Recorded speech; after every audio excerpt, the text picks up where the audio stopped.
Hello friends, start करते हैं OP Shukla dictation 100 word पर मिनट की स्पीड से 5 सेकेंड बाद। सभापति महोदय, मैं आज इस वित्त विधेयक का समर्थन करने के लिए खड़ा हुआ हूँ। माननीय वित्त मंत्री जी ने सदन के सामने जो विधेयक प्रस्तुत किया है, मैं उसका समर्थन करता हूँ और उस पर अपने विचार सदन के सामने रखना चाहता हूँ। हमारे दल की ओर से और विरोधी दल की ओर से इस विधेयक के बारे में बहुत सी बातें कही गई हैं। मैंने उन बातों को ध्यान से सुना है और उन पर गौर किया है। जहाँ तक देश की अर्थव्यवस्था को सुधारने का प्रश्न है, मैं समझता हूँ कि काफ़ी मात्रा में इस विधेयक के द्वारा यह प्रयास किया गया है।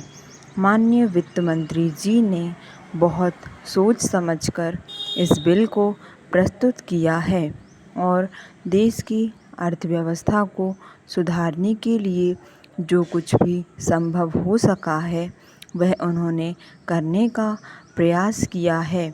अपने सीमित साधनों को देखते हुए यह प्रयास सराहनीय है, जिसका मैं हार्दिक समर्थन करता हूँ।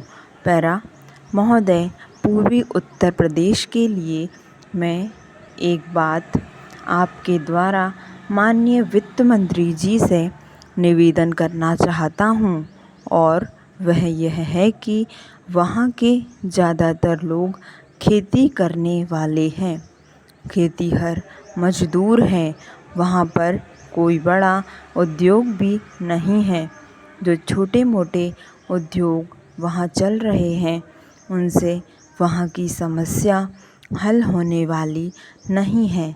इसलिए मैं आपके द्वारा उनसे निवेदन करना चाहता हूँ कि पूर्वी उत्तर प्रदेश के लिए वे अधिक उद्योगों की व्यवस्था करें, ताकि वहाँ का विकास हो सके। इसके साथ ही साथ मैं यह भी निवेदन करना चाहता हूँ कि पूर्वी उत्तर प्रदेश के इलाके में गंडक योजना केंद्रीय सरकार द्वारा चलाई जा रही है। अगर उसमें बिजली पैदा करने की योजना जल्दी से जल्दी तैयार हो जाए तो वहाँ पर ज़्यादा से ज़्यादा उद्योग लगेंगे और वहाँ का विकास होगा।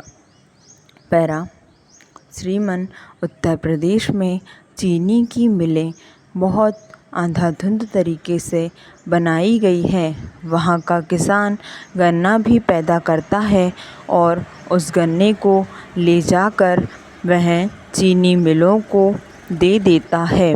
लेकिन यह खेद की बात है कि जितनी मेहनत करके किसान गन्ना पैदा करता है, उसका एक तो उसको उचित दाम नहीं मिलता है।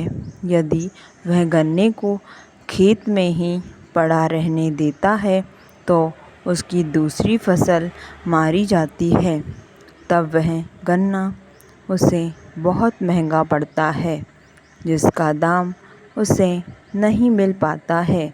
इसके साथ ही उसको साल साल भर तक गन्ने का भुगतान नहीं किया जाता है।